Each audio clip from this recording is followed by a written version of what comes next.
Hello everyone, welcome back to the channel. Econometrics का third chapter जो है two variable regression model the problem of estimation, हम इस video से वो स्टार्ट करेंगे। As noted in chapter 2, our first task is to estimate the population regression function on the basis of sample regression function. हम क्या करते हैं, हमें देखना है कि पीआरएफ का एस्टिमेट क्या होगा बेस्ड ऑन एसआरएफ की जो वैल्यू एस्टिमेट करेंगे वो अप्रोक्सीमेट वैल्यू होगी पीआरएफ की। In appendix A, we have discussed two generally used method, that is OLS and maximum likelihood. By and large, it is method of OLS that is used extensively in regression analysis, primarily because it is intuitively appealing and mathematically much simpler than the method of maximum likelihood. देखो ये basically कर क्या रहा है कि दोनों जो method है वो क्या करता है कि ऐसे वैल्यूज तो बीटा 1 हैट और बीटा 2 हैट के जो कि उस गैप को हमने देखा, देयर इज अ गैप, ये एसआरएफ है और ये पीआरएफ है समझो, तो उस गैप को वो कम कर सके ऐसा कोई बीटा 1 और बीटा 2 की वैल्यूज हो, तो वो ओएलएस और मैक्सिमम लाइक्लीहुड मेथड है। OLS मेथड ज़्यादा यूज़ होता है। हम OLS मेथड देखेंगे पहले और फिर उस पे न्यूमेरिकल्स देखेंगे, उसका डेरिवेशन देखेंगे, कैसे बीटा 1 की वैल्यू आई है, कैसे बीटा 2 की वैल्यू आई है। देन मैक्सिमम लाइक्लीहुड जो मेथड है उसके स्टेप्स देखेंगे। The method of OLS, ordinary least square, is attributed to Carl Friedrich Gauss, a German mathematician. तो ये किन्होंने दिया है, कार्ल फ्रेडरिक गॉस ने दिया है।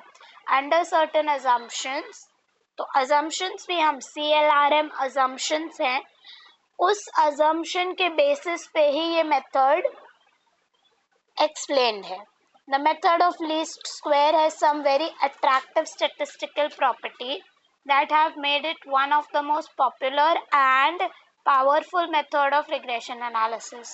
To understand this method, we explain least square principle होता क्या है। ये हमारा PRF था, yi is equals to beta 1 plus beta 2 hat plus yi is equals to beta 1 plus beta 2 xi plus mu I, ये हमारा PRF था। However, PRF is not directly observable. आप सारे डेटा पीआरएफ के कलेक्ट करने नहीं जा सकते। We estimate it from SRF, तो ये एसआरएफ था, Y is equals to beta 1 hat plus beta 2 hat X plus mu one. देखो अब इतना पार्ट हमें पता है इस वाई हैट, बिकॉज अगर आप लास्ट वीडियोस देखो, Y hat was equals to beta 1 hat plus beta 2 hat X I, mu I बाद में ऐड हुआ, तो इतना पार्ट वाई आई है, तो I can write Y I as Y I hat plus mu I, correct, where Y I hat is estimated conditional mean और value of Y I. Estimated मतलब SRF की value, sample के basis पे estimate कर रहे हैं। But how is SRF itself determined, कैसे SRF की वैल्यू आती है, बीटा 1 बीटा 2 की वैल्यू, वो हम आगे देखेंगे। फर्स्ट एक्सक्यूज मी, अब हम इस इक्वेशन को जो हमें मिला था Y i is equals to Y I hat plus mu I hat, इसको रीअरेंज करेंगे म्यू आई के टर्म्स में। म्यू आई के टर्म्स में मतलब mu I hat equal to चाहिए मुझे, तो मैं इसको वहां पे भेज दूंगी, तो ये क्या हो जाएगा, mu I hat is equals to Y i minus Y I hat. अब वाई आई हैट क्या था, मैं वापस सब्सटीट्यूट करूंगी जो पहले लिखा था, beta 1 hat plus beta 2 hat X I, तो वो लेकिन अब माइनस हो जाएगा, क्यों, क्योंकि Y I wait, mu I hat was equals to yi minus yi hat, लेकिन yi hat is equals to beta 1 hat plus beta 2 hat xi, correct. लेकिन माइनस की साइन है तो ब्रैकेट जब आप ओपन करते हो तो सारे साइंस अंदर चेंज हो जाते हैं ब्रैकेट के अंदर। तो इस वजह से we have got yi minus beta 1 hat minus beta 2 hat xi। अब which shows that mu I hat residuals are simply the difference between actual and estimated y values। तो आपके जो रेसिड्यूल्स है ये आपका SRF है, ये आपका एक्चुअल yi वैल्यू है, ये जो डॉट्स हैं वो yi वैल्यू है, actual value of yi।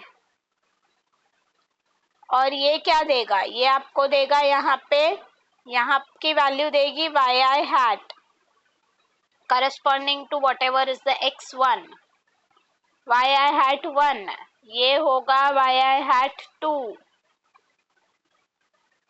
y2 hat ये होगा y3 hat, जब x3 था तो y3 हो जाएगा, ये y4 hat, करेक्ट। तो ये वैल्यूज उनके, तो इनका जो डिफरेंस है एक्चुअल y से लेकर एस्टिमेटेड y तक का difference is mu1 hat mu2 hat। जब x2 था तब mu2 आएगा ना डिफरेंस, जब x3 था तब mu3 डिफरेंस आ रहा है, जब x4 है तो mu4 डिफरेंस आ रहा है। Now given n pairs of observations on y and x, we would like to determine the SRF in such a manner that it is as close as possible to actual y। तो हमें ऐसा चाहिए SRF जो जितना हो सके actual y value के close हो, बहुत क्लोज हो। To end this, we may adopt the following criteria. Choose the SRF in such a way that sum of residuals यानी summation of mu I hat is equals to sum of yi minus yi hat is as small as possible। तो ये जो sum of residuals है, sum of residuals मतलब जो ये gap है, जो ये गैप्स है, जब हम उन गैप्स का एडिशन करते हैं, इनका टोटल कर रहे हैं, वो total as low as possible होना चाहिए। Although intuitively appealing, this is not a very good criteria as can be seen in hypothetical scatter diagram shown in figure 3.1। ये पॉसिबल नहीं है, क्यों? अगर हम देखते हैं, देखो, if we adopt the criteria of minimizing summation mu I hat, figure 3.1 shows that residual mu2 hat and mu3 hat as well as residual mu1 hat and mu4 hat receive the same weight in sum, although the first two residuals are much closer than SRF।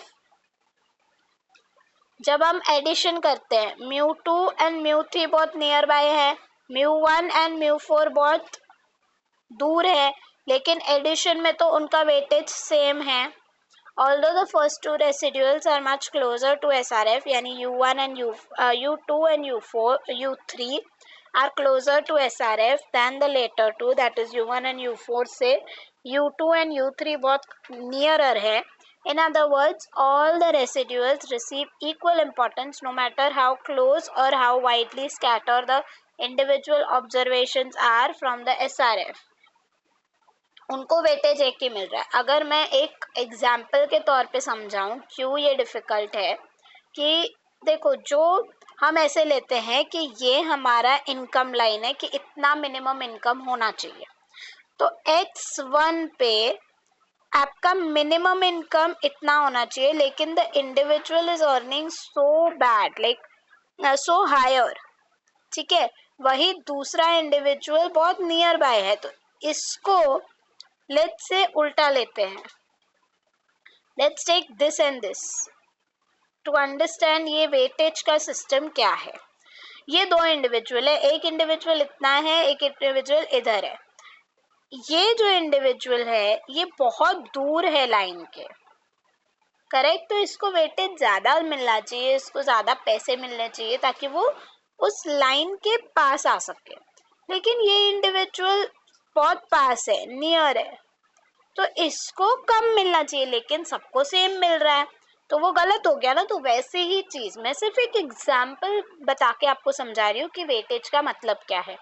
वैसे ही चीज़ यहाँ पे आती है कि ये gap और ये gap बहुत ज़्यादा बड़ा है, वेराज ये गैप और ये गैप बहुत ज़्यादा छोटा है। जब हम एडिशन कर रहे हैं तब वेटेज सबको सेम मिल रहा है, जो कि गलत है।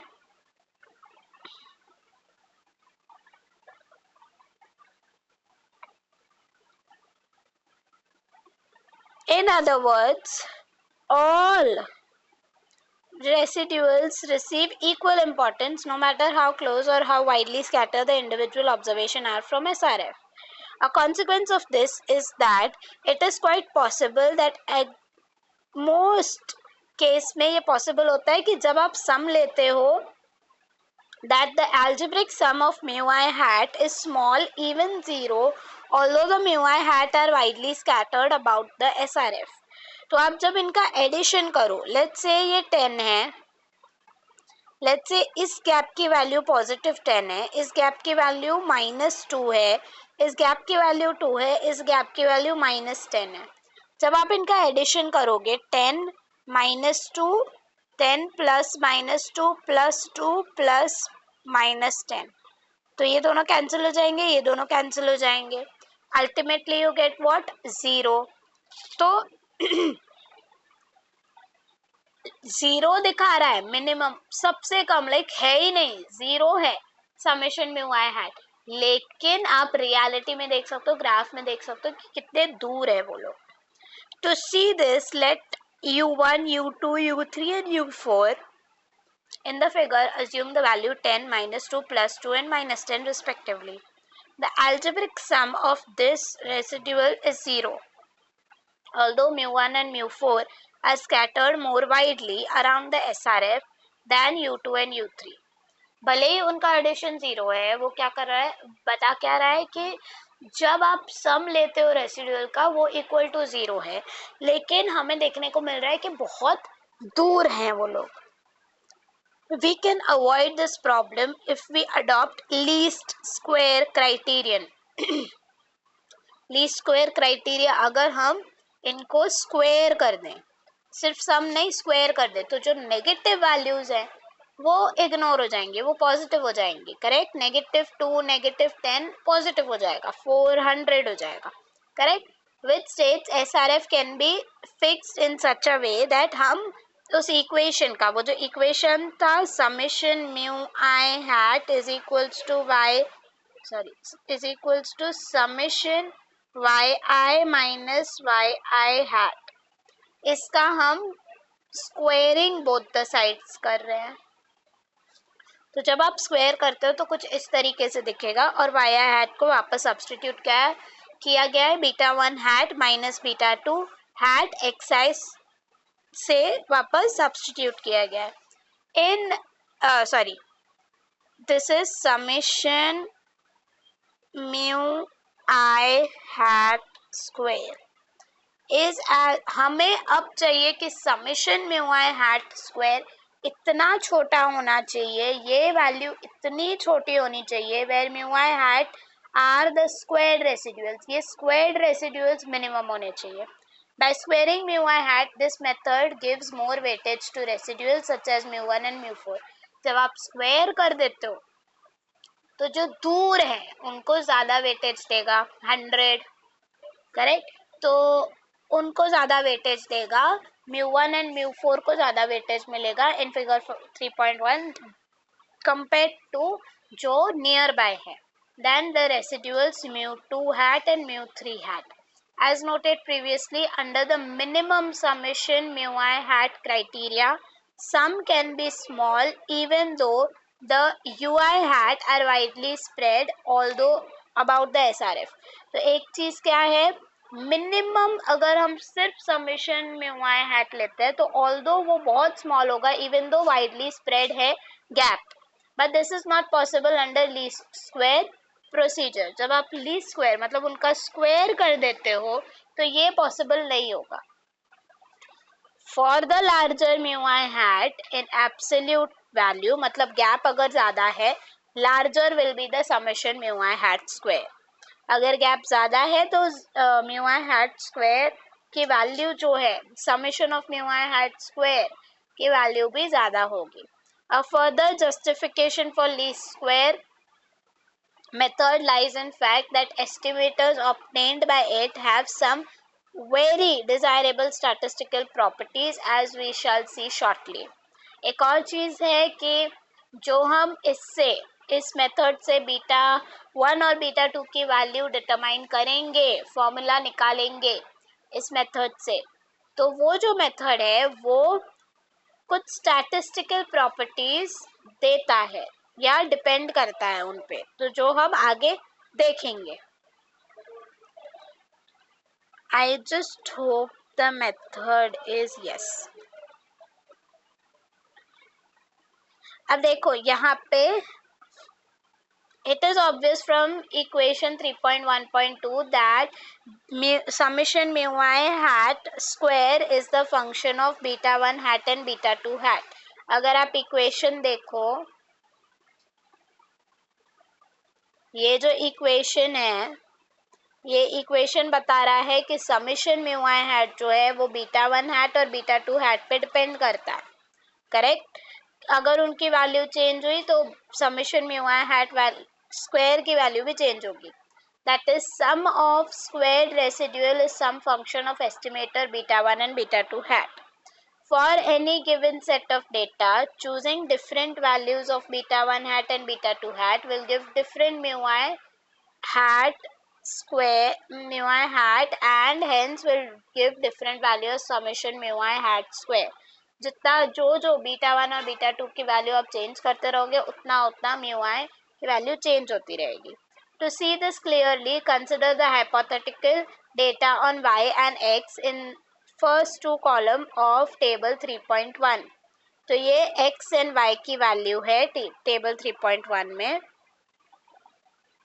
Let us now conduct two experiments. In experiment 1, let beta 1, तो उन्होंने कैलकुलेट किया है फॉर्मूला यूज करके, जो कि फॉर्मूला हम डिराइव करेंगे थोड़ी देर में. बीटा 1 की वैल्यू 1.572 है, बीटा 2 की वैल्यू 1.357 है. Let us not worry right now about how we got these values. Say it is a guess. Using these beta hat values and x values given in the column 2 of table 3.1, we can easily compute the estimated y hat given in column 3. तो इन beta की value use करके, यानी ये value use करके आप हर एक y की value, y hat की वैल्यू ढूंढ रहे हो. तो ये कॉलम 3 में आपको y hat की वैल्यू मिल गई. अब उसी के बेसिस पे आप म्यू आई हैट की वैल्यू ढूंढ रहे हो. म्यू आई हैट क्या था?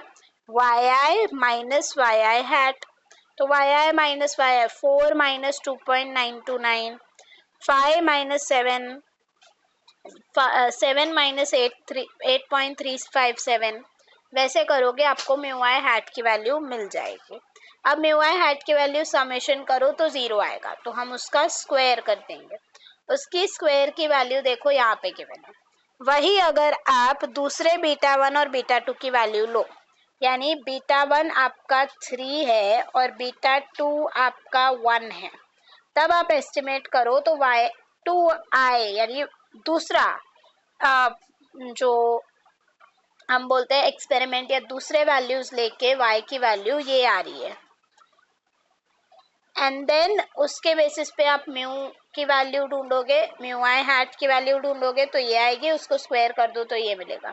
आप देख सकते हो अगर हमने बीटा 1 की वैल्यू 1.572, बीटा 2 की वैल्यू 1.357 लिया तो ये वैल्यूज आ रहे थे म्यू आई हैट स्क्वायर या समेशन 12.214 आ रहा था.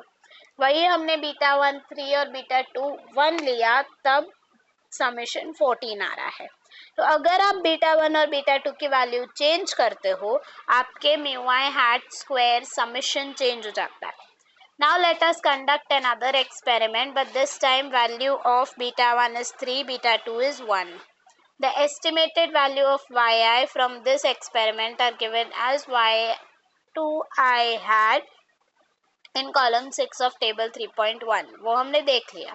Since the beta hat value in the two experiments are different, दोनों में beta 2 की value different है, we get different values for the estimated residuals. Correct? Beta की वैल्यू डिफरेंट है तो म्यू आई की वैल्यू डिफरेंट होगी, एस्टिमेटेड रेसिड्यूल्स की वैल्यू डिफरेंट होगी.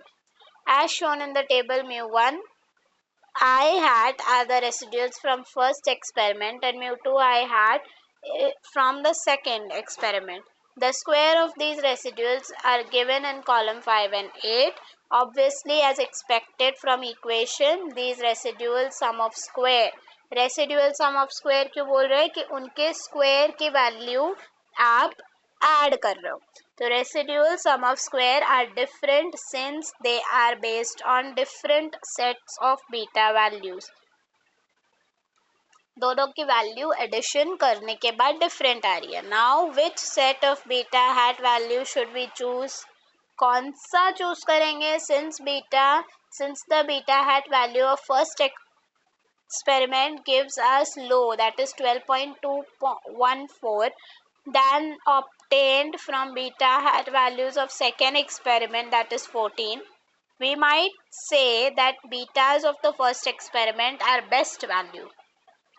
जो बीटा 1 और बीटा 2 की वैल्यू हमें फर्स्ट एक्सपेरिमेंट से मिली है वो बेस्ट वैल्यू है क्योंकि वो रेसिड्यूल्स की वैल्यू का एडिशन जो हो रहा है 12.214 वो कम है compare to the second. But how do we know that? For if we had infinite time and infinite patience, we could have conducted many more such experiments, choosing different set of betas each time and comparing the resultant summation mu I hat square and then choosing that set of beta hat value that gives us the least possible value of summation mu I hat square, assuming of course that we had considered all the conceivable values of beta 1 and beta 2. तो ये क्या कह रहा है कि हम अगर ऐसे अलग अलग वैल्यूज ले लेके हम करते रहे कैलकुलेट और फिर देखें तो टाइम लग जाएगा और पेशेंस चाहिए.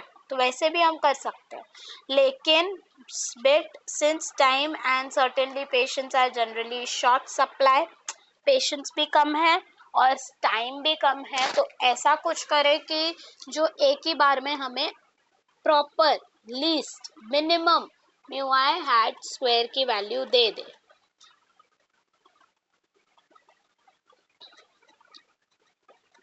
We need to consider some shortcuts to this trial and error process. तो इसे ट्रायल एंड एरर प्रोसेस कहते हैं. एक चेक किया नहीं, दोनों को कंपेयर किया नहीं, ये मिनिमम है, फिर दूसरा वैल्यू लिया, फिर चेक किया, ये मिनिमम है. ऐसे अलग अलग वैल्यू लेके आप ट्रायल एंड एरर करते रहोगे और फिर एक पे रीच करोगे. क्या कोई ऐसा शॉर्टकट है? तो हमें वो शॉर्टकट चाहिए क्योंकि इतना टाइम और पेशेंस नहीं है. Fortunately, the method of least square provides us such a shortcut. तो ये जो OLS method है वो ऐसा एक shortcut provide करता है. The principle or the method of least square chooses beta 1 hat and beta 2 hat in such a manner that for a given sample or set of data, summation mu I hat square is as small as possible. तो जो OLS method है वो ऐसा method है जो beta 1 hat और beta 2 hat की value जो देता है, जो फॉर्मूला हम डिराइव करेंगे वो समेशन म्यू आई हैट स्क्वायर की मिनिमम यानी जो सबसे स्मॉल पॉसिबल नंबर है वो देगा. In other words, for a given sample, the method of least square provides us with unique estimates of beta 1 and beta 2 that gives smallest possible value of summation mu I hat square. तो OLS method जो है ordinary least square method वो क्या करेगा? वो हमें beta 1 और beta 2 hat की ऐसी वैल्यू देगा जहाँ पे समेशन म्यू आई हैट स्क्वायर की वैल्यू स्मॉलेस्ट पॉसिबल हो यानी बहुत कम हो. How is this accomplished? This is a straight forward exercise in differential calculus. तो यहाँ पे हम डिफरेंशिएशन या डेरिवेटिव्स यूज करेंगे जो कि हम नेक्स्ट वीडियो में कवर करेंगे, इसका पूरा डिफरेंशिएशन या डेरिवेटिव करके इक्वेशन सॉल्व करके हम बीटा 2 हैट का फॉर्मूला और फिर बीटा 1 हैट का फॉर्मूला डिराइव करेंगे. Till then you keep watching the journey of understanding economics. Do like the video अगर OLS method आपको समझा है. Comment if you have any doubt or any feedback. Do share this video with your friends and classmates ताकि उनको भी OLS method समझे. If you are new to the channel, do subscribe to the channel. बहुत कम लोग subscribe करते हैं. And yes, if you want any online classes from me one-on-one basis, तो आप नीचे दिए गए नंबर यानी 7738100508 पे व्हाट्सएप कर सकते हो your name and the topic that you want me to cover. जितना हो सके जल्दी मैं रिवर्ट बैक करूँगी. Thank you.